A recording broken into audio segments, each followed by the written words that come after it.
Right, we are good to go, I believe. Okay, you can go ahead and admit everybody in then.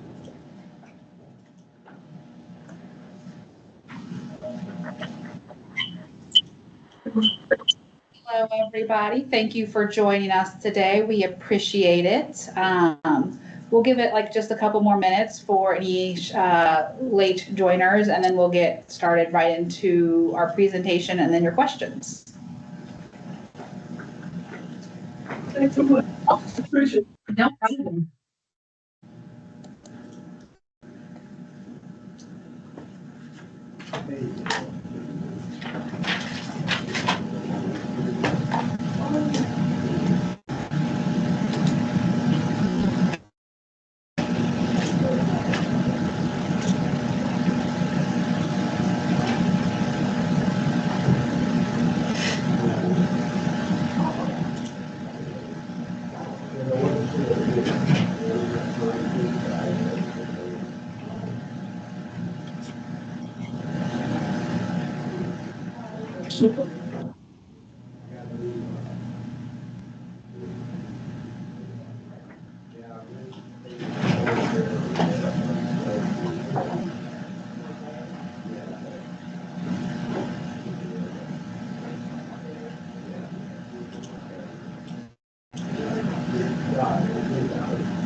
I guess we'll go ahead and get started with introductions. My name is Lori Freeman. I'm the Compliance Branch Chief in the Office of Land Quality in IDEM. We also have Janet Arnold in the room with us today. She is one of the Waste Hire Grant Program main coordinators. And we also have Adrian here, who is assisting us with all things technical. We're here today to talk about the Waste Hire Grant Program for fiscal year 2025. So we are able to offer grants again this year in an amount up to $300,000. It is our plan to keep it very similar to the grant program from last year because we have not had time to review everybody's final reports and see the recommendations and see how well everything worked. So we probably won't be looking at changes until next year at the earliest if we're able to offer them again in 2026. So the grant is open to primarily solid waste management districts in Indiana. If you are in a county that does not have a solid waste management district, like I know Indianapolis does not have, or Marion County does not have a solid waste management district, then a county or other municipality is able to apply for the grant instead, but there is a limit of one per county, and if your county is part of a solid waste management district, then one per solid waste management district.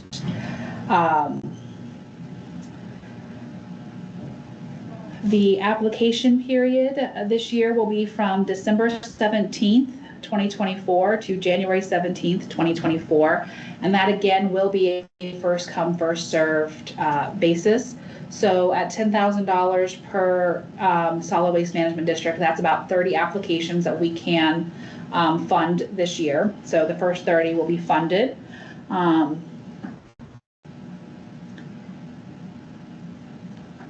The grant period for this next grant will be April 2025 to October of 2026. So once your grant documents are all signed, as long as we're in April of 2025, you can go ahead and start spending funds towards that grant, but no funds spent prior to April 2025 will be reimbursed, and no funds spent after October 2026 will be reimbursed. But again, you do need to wait until you get all of those signed grant documents before you start spending the funds. One of the issues we had last year with regard to the applications was the format for the waste hire grant numbers. And let me go ahead and share my screen and we'll go over the waste hire grant application.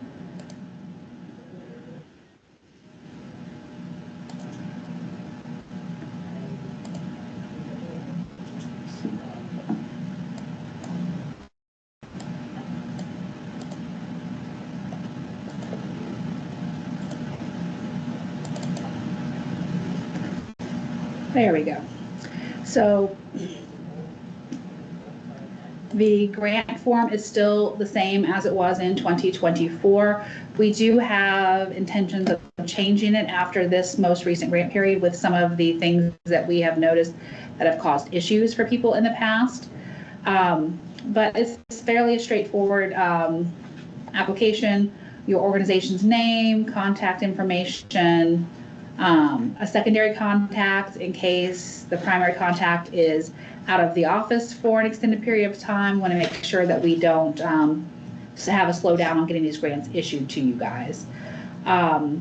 We do need all of the grantees to be a vendor with the state. So if you haven't done that paperwork yet, we encourage you to get that paperwork in as soon as possible. If you are doing a specific project versus doing a more general waste tire amnesty day, you would want to include the project address. So let's say, for example, you were doing a waste tire cleanup at a couple of properties in your counties that had been there historically, open dump sites. You would want to list those addresses here. Then you would check the type of applicant you are, whether you're a solid waste management district, municipality, or county. Put in some general grant information, the target number of tires to be collected, total project cost, amount requested, keeping in mind that the max amount that we can give is $10,000. And again, that money is paid out on a reimbursement basis. So you spend the money and then we reimburse you for those dollars that you spent after you send in an expense report. And we'll go over the expense report shortly. Then you will indicate whether you're self-processing tires or self-transporting tires, or if you're hiring somebody. If you're hiring a registered waste tire processor, transporter, or storage site, you would go ahead and put the waste tire processor number here. And we did have some questions on what kind of numbers we're looking for there. We're looking for the waste tire registration number, and that's going to be in the format of 2 to 3 digits, followed by a dash, and then either a T for transporter, a P for processor, or an S for storage number, and then another dash, and then 4 to 5 digits after that. If you're having any trouble finding those numbers, feel free to reach out to wastetiregrants@idem.in.gov, and we'll be happy to help you figure out what those numbers are. Then you will also sign that you're authorized to, and this information is accurate. And then you will also provide a brief summary of the project, the motivation or need behind your project, the outcomes and how you intend to measure those outcomes, the method for evaluating it, and if necessary, modifying the project. And that's all we're looking for. And again, we're not looking for a long description. It can be brief, 3 to 4 sentences for each of these. If you need additional paper, you can go ahead and attach additional sheets as necessary, but you can keep these brief and to the point. That is acceptable as well. I think that's everything on the application. Did you have anything else, Janet, that you think we should mention? Just as far as the application process, we want to make sure that whatever you put on the W-9 form for your tax ID matches what you have listed with the state. Yeah, we did have a few issues this past year where names on checking accounts didn't necessarily match with names of the agencies. So that did cause a little bit of a slowdown for some of the grantees. We just want to make sure that you are double checking that your checking account name and the name for your tax identification number and the vendor things that you provide to IDEM are all the same name and numbers, because if they're not, we will have to try and unwind that and figure that out before we can issue the funding to you guys. Also, we do have the list of registered waste tire transporters, processors, and storage sites on our waste tire site. Yes, it's on our waste tire grant screen, and let me switch to that screen so you guys can see what we're talking about. Let's see. And while you're doing that, I'd also like to bring up that we have a limit of $500 that is allowed to be spent on advertising And that would be advertising that you spend. For hiring another company to do it. If you were to say buy ink and paper, you'll have to document, that's trickier to document that all of those funds were spent on purchasing that paper and ink for this project. It can't be used for other projects.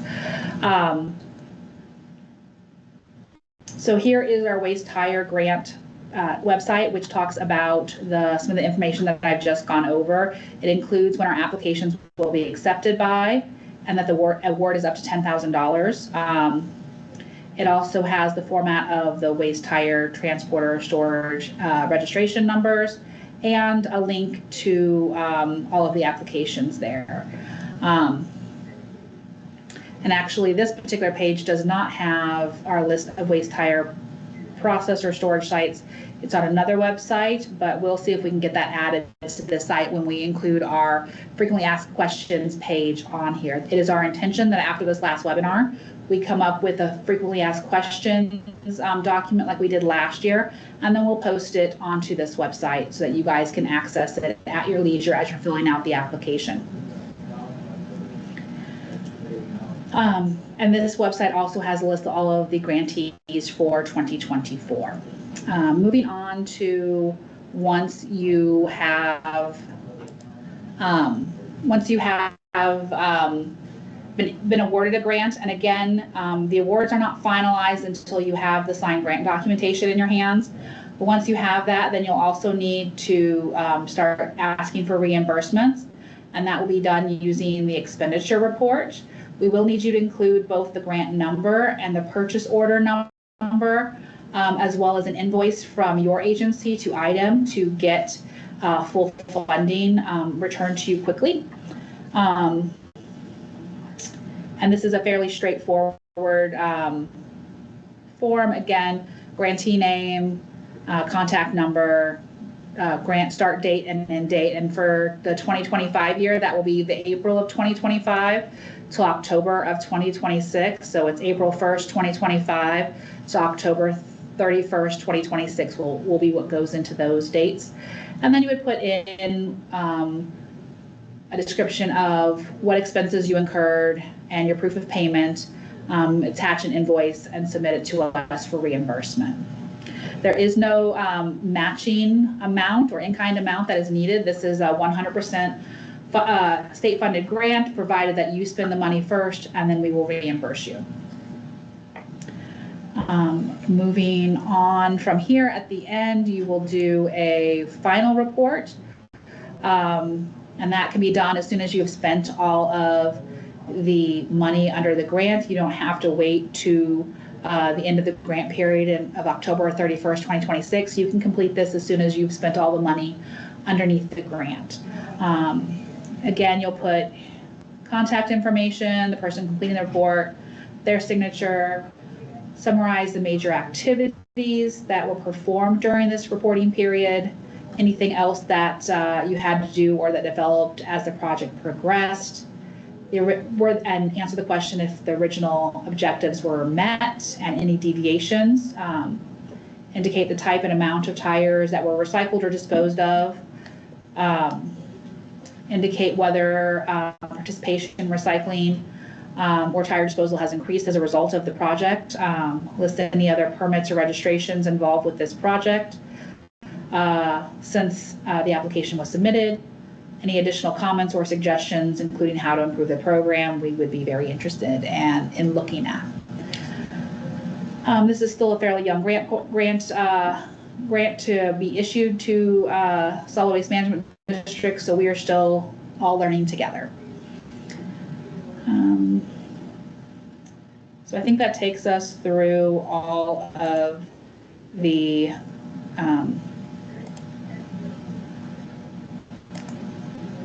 oops, sorry, I'm trying to stop sharing and it's not working out well for me. There we go. So that takes us through all of the grant documentation for this grant. Some other things we kind of wanted you guys to know. A waste hire facility that's in enforcement can't be reimbursed with grant dollars. So if the waste hire facility that you're thinking about using is in enforcement, that could be problematic. So if you need to know if a site is in enforcement, go ahead and send an email to wastehirgrants@idem.in.gov, and we'll let you know if there's any problems with that company. Now, just because the site is in enforcement currently doesn't mean they can't get out of enforcement by the time the grant period rolls around in April. That is possible depending upon the level of effort that they put into that process. So you can check back with us closer to the time that you're going to spend the money to make sure that the company that you're intending on using has either made it out of the compliance or has not entered our enforcement process. And again, any questions that you have about this entire process, go ahead and feel free to send them to wastehirgrants@idem.in.gov, and we check that inbox routinely. When you do your expense reports, I again want to reiterate, we need you to submit an invoice that's not specified on that expense report. And that is one of the things we're looking at changing in the future to indicate that an invoice is needed. But that will be also mentioned on our frequently asked questions page, that you will need to submit an invoice from your agency to our agency that documents how much money we're paying you, and also includes the grant number and the purchase order number for your grant. And I think that takes us to the end of my general presentation. If you guys have any questions and you want to go ahead and ask those questions, you can type them into the chat. I'm not sure if we can unmute people for you to say it verbally, but we're happy to answer any questions that you may have. So they should be able to unmute.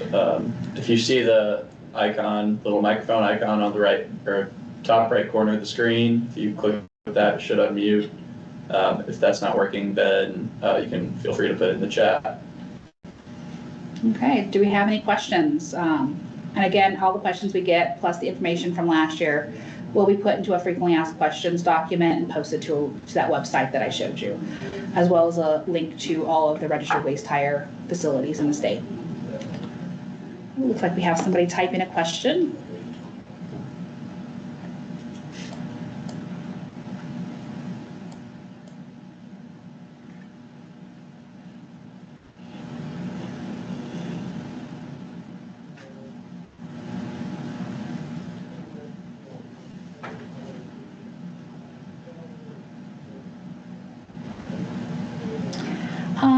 So we are fairly open on what the grant dollars can be used for. The question is, does grant funding apply to ongoing collections or just for one-time amnesty events?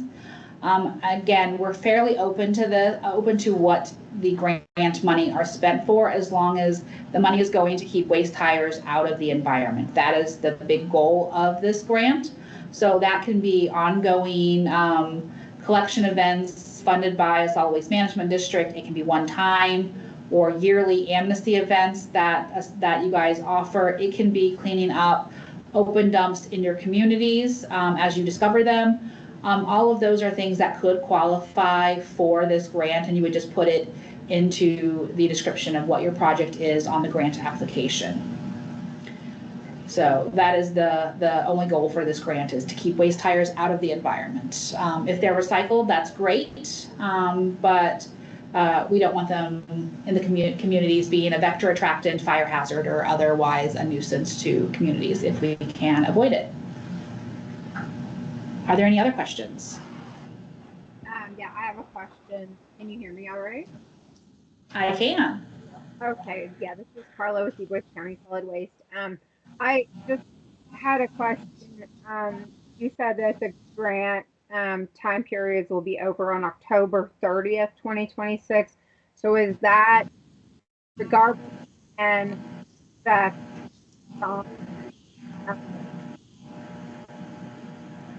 Sorry, I lost you a little bit there, but I think what you were asking, and correct me if I'm wrong, is you're asking if all the funds have to be spent by October 31st, 2026.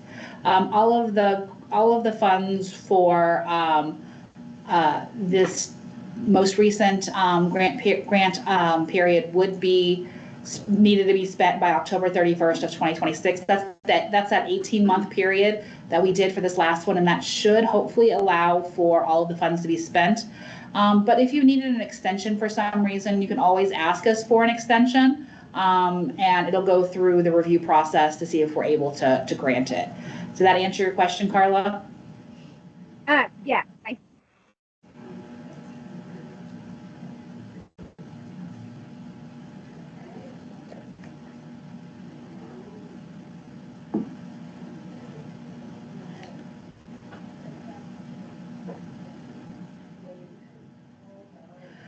The next question we had was, we had collection events in which we charge $1 or $2 per tire.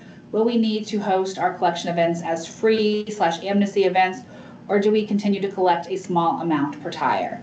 That is up to your organization. Again, our goal is just to keep tires out of the environment.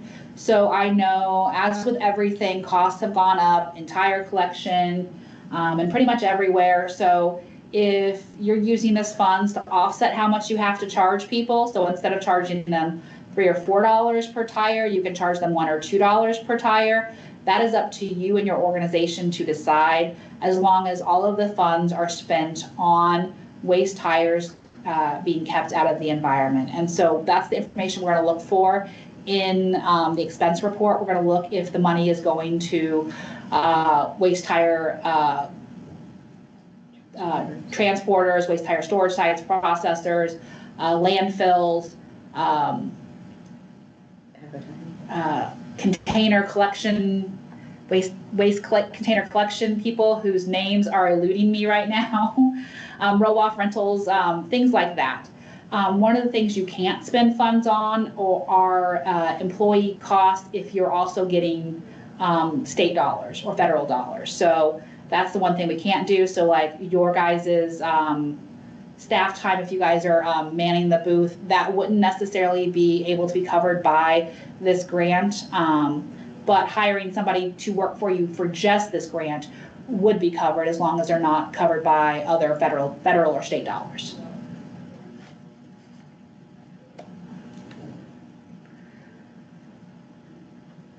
Okay, looks like we have another question coming in. Can the up to $500 that can go towards promotional material go towards social media marketing in order to bring community awareness to the Waste Tire event? It can. Again, I don't know if we have our finance guru on here, but I'll see if I can get a statement from her to add to our frequently asked questions.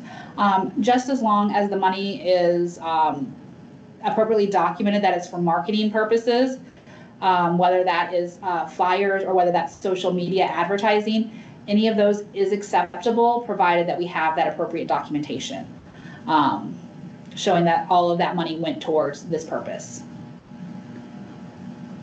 Hey, Lori, I'm on here. Hi, everyone. My name is Shirley Howard. I am the Finance and Operations Director.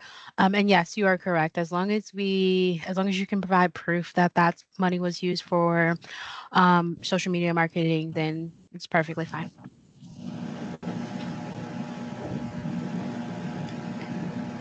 Okay, do we have any other questions?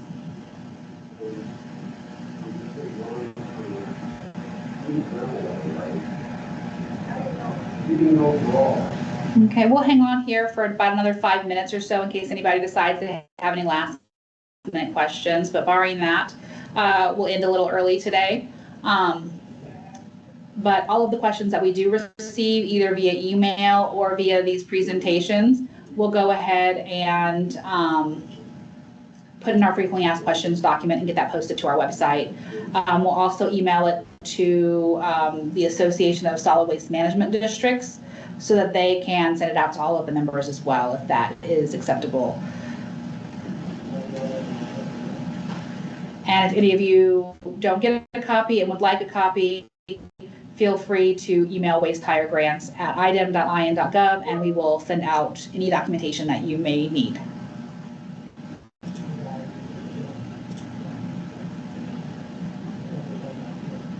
Well, we look forward to working with everybody again in this new grant cycle, and we appreciate all of your guys' time.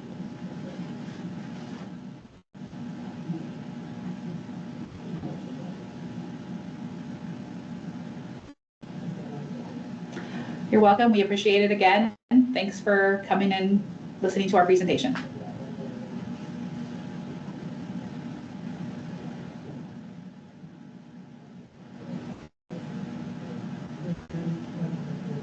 And again, if there are any questions, we're happy to answer them.